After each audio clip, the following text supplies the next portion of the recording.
Hello traders, welcome back to my YouTube channel. I hope you all are doing absolutely fine. So आज जो video मैं आप लोगों के लिए लेके आया हूँ, स्क्रीन देख के आपको पता चल ही गया होगा। इसमें हम अपना P&L रिव्यू करते हैं for last week and mistakes जो हमारी ट्रेडिंग में रही हैं लास्ट वीक में, वो हम एक बारी यहाँ पे डिस्कस करते हैं। एंड आगे आने वाले वीक के लिए हमारे क्या प्लान्स हैं वो भी हम यहाँ पे डिस्कस करते हैं इसी वीडियो में। आगे बढ़ने से पहले अगर आप मेरे चैनल पर नए हैं तो प्लीज़ मेरे चैनल को सब्सक्राइब कर लीजिए, वीडियोस को लाइक कीजिए अगर अच्छी लग रही हो, अगर अच्छी नहीं लग रही हो तो कमेंट बॉक्स में अपने सजेशंस, फीडबैक, इनपुट्स जरूर मेंशन कीजिए सो दैट वो मैं कंसिडर करके फिर आगे आने वाली वीडियोस आप लोगों के लिए बनाऊँ। अभी जो स्क्रीन आप देख रहे हो एक कोटक नियो का कंसोल है बेसिकली। यहाँ पे मैं ट्रेडिंग करता हूँ कोटक नियो में। इसमें एक अपडेट है, सबसे पहले मैं आप लोगों को वो बता दूं कि कोटक नियो में पहले अंटिल प्रीवियस मंथ यहाँ पे कोई ब्रोकरेज नहीं लगती थी ऑन ऑल इंट्राडे ट्रेड, सब कुछ फ्री था। लेकिन अभी इन्होंने चेंजेस करे हैं कुछ अपने सिस्टम में एंड उसके बाद से अब हमें ब्रोकरेज लगना स्टार्ट हो गई है जो कि है 10 रुपीज़ पर लॉट, ठीक है, 10 रुपीज़ पर ऑर्डर बेसिकली। 10 बाइंग के 10 सेलिंग के, तो अराउंड 20 रुपीज़ की ब्रोकरेज प्लस 10 रुपीज़ के आसपास ही हमारे 10 रुपीज़ से कम ही लगते हैं बेसिकली, जो लगते हैं वो चार्जेस लगते हैं, टैक्सेस एंड चार्जेस सारे। अभी अगर आप बैंक निफ्टी के एक लॉट में ट्रेडिंग करते हो तो हो सकता है आपको बिटवीन 25 टू 35 इतने ऑलमोस्ट आपको चार्जेस पे करने पड़ सकते हैं। थोड़ा सा 1-2 रुपये और ऊपर जा सकता है और ये भी मतलब 25 तो बहुत रेयर सिनेरियो में लगते हैं। बहुत अगर आपने छोटे से स्ट्राइक प्राइस पे काम किया, लेट से आउट ऑफ द मनी जाके आपने काम किया, बट अगर आप इन द मनी करते हो तो आप इसको 28 कंसीडर कर लो, मतलब 27-28 से 28 टू 38 तक आप लेके चलो इसको। इस रेंज में आपको जो है वो ओवरऑल चार्जेस लगने वाले हैं अगर आप बैंक निफ्टी में ट्रेडिंग करते हो। निफ्टी में भी इसी तरह से कुछ 28 से 35-36 तक ये रेंज है। अभी मैं आपको दिखा भी दूंगा लास्ट वीक हमारे कितने चार्जेस लगे हैं टोटल। बट अब कोटक नियो में जो बिल्कुल फ्री थी ट्रेडिंग वो नहीं रही है। ऑनेस्टली मुझे ये चीज़ नहीं पता थी, मैं throughout the week trading करता रहा एंड जब अभी मैं इस वीडियो को बनाने बैठा तब मैंने रियलाइज़ किया कि मेरा जो लॉस है वो इतना नहीं था, लेकिन इतना ज़्यादा मुझे कैसे हो गया। उसके बाद मैंने चार्जेस वगैरह रिव्यू किया, तब देखा कि हर एक दिन हमारे मतलब 5 दिन हमने काम किया तो उसमें से 90 रुपीज़, 90 कभी 100 रुपीज़ के आसपास डेली बेसिस पे हमने चार्जेस पे किए हैं। तो अप्रॉक्सीमेटली 450 टू 500 रुपीज़ सिर्फ चार्जेस पे किए हैं। इसीलिए जो मेरा लॉस था वो अब यहाँ पे बढ़ा हुआ दिख रहा है हमें बेसिकली। इसीलिए मैं आपको पहले एडवांस में बता रहा हूँ ये चीज़ कि यहाँ पे थोड़े से चार्जेस बढ़ गए हैं। इस वजह से जो लॉस हमने जितना किया था उससे ज़्यादा दिख रहा है और जो प्रॉफिट था वो हमारे अकाउंट में कम आया है बेसिकली, ठीक है। तो सबसे पहले ज़्यादा इंतज़ार करवाए बिना मैं आपको दिखा देता हूँ अपने इस वीक की पोजीशन क्या रही हमारी। 4 to 8 वाला जो वीक था, तो यहाँ पे आप देख सकते हैं 1955 रुपीज़ का लॉस जो है वो हमें हुआ है, जो कि एक्चुअल में इतना नहीं था। ये होना चाहिए था लगभग 1450 टू 1500 के आसपास का। इससे ऊपर का ये लॉस नहीं हो सकता था जो मेरी कैलकुलेशंस थी। मैं ड्यूरिंग द वीक अपनी P&L बहुत कम देखता हूँ, बस माइंड में कैलकुलेशन रहती है डेली बेसिस पे जो मैं लॉसेस करता हूँ या प्रॉफिट्स करता हूँ तो उनका मतलब कितना मतलब जो भी है वो ओवरऑल सम अप करते हैं। वो एक माइंड में कैलकुलेशन चलती रहती है। तो पहला वीक जैसा कि मैंने आपको पिछली वीडियोस में बताया था कि हमारा पहला वीक सही नहीं रहा है, हमें लॉस हुआ है ज़्यादातर दिन। ये है आपके सामने पहला वीक हमारा, ठीक है। इसमें हमें 4 दिन लॉस और 1 दिन प्रॉफिट हुआ है। क्या गलतियां रही हैं वो मैं आपको आगे एक बारी डिस्कस करूँगा आप लोगों से, बट फ़िलहाल ये हमारी फर्स्ट वीक की पोजीशन है। अब मैं आपको एक बार चार्जेस भी दिखा दूँ सो दैट आप क्लियर रहे। जैसे पहले दिन हमारे कितने चार्जेस लगे। फर्स्ट डे देखो यहाँ पे अगर हम नीचे जाएं तो यहाँ पे ये जो स्ट्राइक प्राइस था मैंने 2 बार ट्रेड किया था, तो इसमें जो चार्जेस हमने पे किए वो थे 74 रुपीज़, मतलब 37 रुपीज़ के आसपास पर लॉट जो है वो हमने चार्जेस पे किए पर ऑर्डर हमने चार्जेस पे किए बैंक निफ्टी में, और 33 रुपीज़ के हमने चार्जेस पे किए निफ्टी वाले स्ट्राइक प्राइस में। इस तरह से अब 30+ रुपीज़ ज़्यादातर आपको चार्जेस देखने को मिलेंगे कोटक नियो में। इस वजह से देखो 108 रुपये हमारे मंडे चार्जेस लगे हुए। मैं आपको चार्जेस दिखा देता हूँ, मंडे चार्जेस लगे हैं 108। उसके बाद चलते हैं ट्यूसडे को जो हमारे चार्जेस लगे हैं वो हैं 103, ठीक है। तो 211 रुपीज़ यही हो गए 2 दिनों में। नेक्स्ट डे पे चलते हैं 103। अगले दिन हमारे चार्जेस लगे हैं 88.69, 90 रख लो, तो 210 और 90 300 रुपीज़ हो गए 3 दिनों के अंदर। अब चलते हैं नेक्स्ट डे 300, 102 अगेन 400 रुपये, राइट। तो हर एक दिन मतलब ये समझ लो कि 100 रुपीज़ के आसपास हमारे चार्जेस लगे हैं। इस वजह से 99 रुपीज़ यहाँ भी हैं, तो 500 रुपीज़ हमारे चार्जेस लग गए, जो कि होने चाहिए थे ओनली ₹50 फॉर 5 डेज, नहीं नॉट 50, वो होने चाहिए थे 150 फॉर 5 डेज। अगर ब्रोकरेज नहीं होती तो हम सिर्फ ₹150 देते। तो जो मेरी ओवरऑल पोजीशन होती अभी वो होती लगभग, जस्ट सेकंड, कितनी होती वो देखते हैं पहले, हमारी है कितनी। ठीक है, हमारी ओवरऑल पोजीशन है यहाँ पे ₹1955। ठीक है, तो इसमें से -500 अगर हम कर देते हैं तो ये निकल के आ जाता है ₹1455, और उसमें हम 150 अगर ऐड कर दें तो ये निकल के आ जाता है इतना ₹1605। ये मेरा ओवरऑल पोजीशन होनी चाहिए थी, लेकिन जब मैंने नंबर देखा तो इसलिए मैं शॉक हो गया थोड़ा सा कि क्या हो गया एकदम से। ठीक है, तो ये चेंज था, इस वजह से हमारे जो P&L पोजीशन है वो थोड़ी ख़राब हो गई।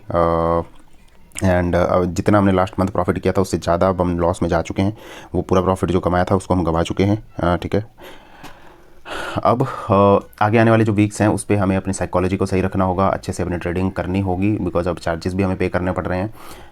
देखते हैं, अगर बेसिकली मेरे पास एम स्टॉक एक है ब्रोकर, उसकी भी मेरे पास मेंबरशिप है, वहाँ पे ब्रोकरेज फ्री है अभी भी, तो वहाँ पे भी शायद मैं ट्रेडिंग कर सकता हूँ। वहाँ पे मुझे चार्जेस पे, ये ब्रोकरेज पे नहीं करनी पड़ेगी, लेकिन उसमें ये दिक्कत है कि उसमें जो P&L वगैरह है ना वो अच्छे से रिव्यू नहीं हो पाता, ऐसे कंसोल वगैरह वहाँ पे है नहीं बेसिकली। ठीक है, तो देखता हूँ, अभी एक्सप्लोर करता हूँ, अगर उसमें वहाँ पे कुछ चेंजेस हुए होंगे तो एक बारी वहाँ पे ट्रेडिंग करने की कोशिश करेंगे। एंड सम टाइम वहाँ पे ग्लिच आ जाते हैं, जहाँ पे बाइंग ऑर्डर आपने लगाया होता है, सम टाइम वो एग्जिट ही नहीं हो पाता सही टाइम पे, तो कई बार ऐसा भी हो जाता है उसमें, तो वो थोड़ा सा मेरे को दिक्कत वाली बात लगती है उसमें। तो अभी फ़िलहाल इसी में कंटिन्यू करते हैं, देखते हैं हमारे आगे आने वाले वीक्स कैसे रहते हैं। 1-2 वीक्स अगर लॉसेज में रहते हैं तब तो हमें डेफिनेटली फ्री ब्रोकरेज वाले प्लेटफॉर्म पे स्विच करना ही पड़ेगा, बट अगर हम एनी हाउ प्रॉफिट में क्लोज करने लगते हैं देन आई थिंक हम मैनेज कर लेंगे। राइट, अभी बात करते हैं मिस्टेक्स की, हमारी क्या मिस्टेक्स रही हैं। ठीक है, सो अब अगर मैं आपको इस पूरे वीक की एनालिसिस अगर मैं आपको बताऊं फ्रेंड्स, तो इस वीक सबसे अच्छी बात ये थी कि बहुत से ट्रेड्स ना हमारे प्रॉपर सेटअप के हिसाब से ही थे, मतलब मैक्सिमम ट्रेड्स हमने प्रॉपर सेटअप के हिसाब से लिए हैं, जो हमने डिसाइड किया हुआ उसी हिसाब से ट्रेड्स लिए थे। फिर भी लॉस में क्यों एग्जिट हुए? कुछ ट्रेड्स थोड़ी ज़्यादा एक्सपेक्टेशन मैंने रख दी, लालच आ गया मन में, ग्रीड जो है एक तरह से इमोशन यहाँ पे थोड़ा आ गया। ठीक है जी, तो जैसे फॉर एग्जांपल लास्ट डे का मैं आपको एग्जांपल दूं, तो जो मेरा थर्ड ट्रेड था जिसको मैंने 300 एंड समथिंग 67 है पता नहीं कितने पे, बट 300 प्लस रुपीज़ पे मैंने क्लोज़ किया था, ये ऑलमोस्ट 700 रुपीज़ तक गया था। ठीक है, लेकिन मैंने इसको क्लोज़ नहीं किया बिकॉज इसकी मुझे एक्सपेक्टेशन थी कि 1000 रुपीज़ तक जाएगा, लेकिन ऐसा नहीं हुआ।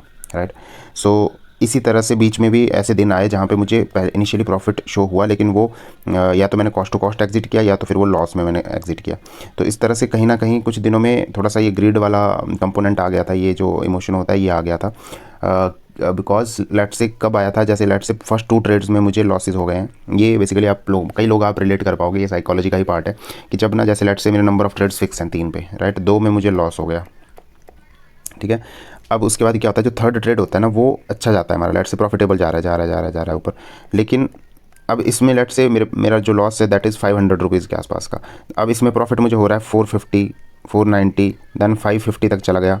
ठीक है, 590 तक चला गया, 600 तक चला गया। वैसे नॉर्मली मैं 500 के आसपास अपना ट्रेड क्लोज कर देता हूँ, लेकिन क्योंकि यहाँ पे मुझे ऑलरेडी लॉस है 500 रुपीज़ का, तो यहाँ पे मैंने क्या किया कि मेरे को इवन दो उससे 100 रुपीज़ और ऊपर का टारगेट मिल रहा था, लेकिन मैंने इसको एग्जिट नहीं किया। क्यों नहीं किया? बिकॉज ये नंबर मेरे माइंड में है कि अभी मेरे को इतने का तो लॉस ही है, थोड़ा सा और इस चक्कर में ये जो 600 था ये वापस 500 पे आया, 500 से 400 पे, और 300 200 सम टाइम तो ये मतलब माइनस में जाके क्लोज हुआ, सम टाइम ये जो है वो क्लोज हुआ हमारा कॉस्ट टू कॉस्ट, और सम टाइम थोड़े से प्रॉफिट में क्लोज हुआ। तो ये थोड़ी सी गलती इस वीक मेरी रही है। ठीक है, तो जो हर एक ट्रेड को इंडिपेंडेंट रखने वाली जो बात होती है ना, वो मैंने थोड़ी सी फॉलो नहीं करी है। यहाँ पे मैंने एक ट्रेड को प्रीवियस ट्रेड से रिलेट किया कि प्रीवियस ट्रेड में मुझे लॉस है 200 रुपये का लेट से, तो अगले ट्रेड में एटलीस्ट 400 रुपये का प्रॉफिट होना चाहिए, ताकि ये भी कवर हो जाए और 200 प्रॉफिट में भी आ जाऊँ। ठीक है, तो एक थोड़ा सा वो माइंडसेट मेरा रहा है इस वीक, राइट। और आई थिंक कुछ ट्रेड्स मैंने थोड़े गलत जगहों पे भी लिए हैं, जो मैंने आपको अपने जो डेली ट्रेडिंग वीडियोस थे मैंने उनमें आपको बताया हुआ है वो भी। ठीक है, तो उस पर तो देखो मैं कंटिन्यूसली काम कर रहा हूँ, अपने मतलब प्रॉपर सेटअप का वेट करने के लिए मैं अपने आप को फोर्स कर रहा हूँ, हर एक रूल मतलब डिसिप्लिन से बाउंड कर रहा हूँ अपने आप को, सो दैट मेरी जो साइकोलॉजी होती है, जो आपका मन जो है वो बहुत चंचल होता है ना, उसको कंट्रोल करने के लिए उसको एक 4 दीवारी क्रिएट करना बहुत ज़रूरी है, उस मन को कंट्रोल करने के लिए। ठीक है, ताकि वो कहीं भी जाने की कोशिश करे, यहाँ पे है, यहाँ से इधर भागेगा, बाहर नहीं जा पाएगा, फिर टकरा के कहीं और जाने की कोशिश करेगा, फिर टकराएगा, फिर यहीं पे आ जाएगा। ठीक है, तो इस तरह से आपके जो माइंड है ना उसको रूल्स से बाउंड अगर आप कर दोगे ना तो साइकोलॉजी को काफ़ी अच्छे से आप मतलब मैनेज कर सकते हो।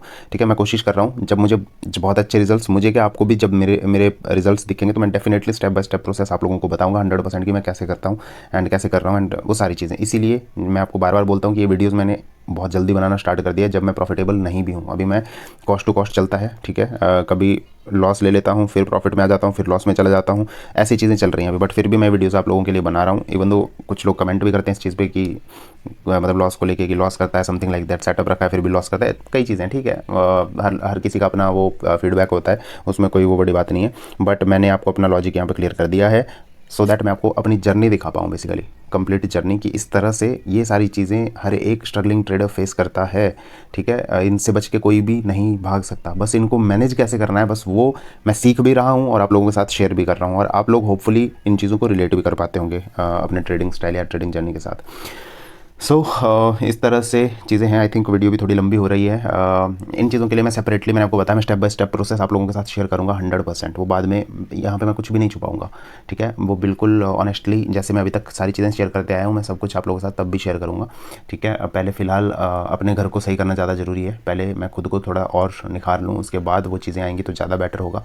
अनटिल देन मैं अपने डेली ट्रेडिंग वीडियोज़, ये एनालिसिस वीडियोज़ या समथिंग लाइक दैट, ऐसी इस तरह की वीडियोज़ अभी डाल रहा हूँ। मेरे पास अभी भी चीज़ें हैं जो मैं आप लोगों को सिखा सकता हूँ, ठीक है, बट जब तक मैंने खुद को ही प्रूव नहीं किया है तो शायद आप मुझे फॉलो नहीं करोगे उन चीज़ों पे, या आपको विश्वास नहीं होगा उन चीज़ों पे। तो पहले मुझे वो जो सारे मेरे सेट ऑफ रूल्स हैं, डिसिप्लिन हैं, सब कुछ है ना, उनको पहले खुद प्रूव करना है बेसिकली, उसके बाद मैं आप लोगों को सिखाऊंगा तो ज़्यादा अच्छा होगा।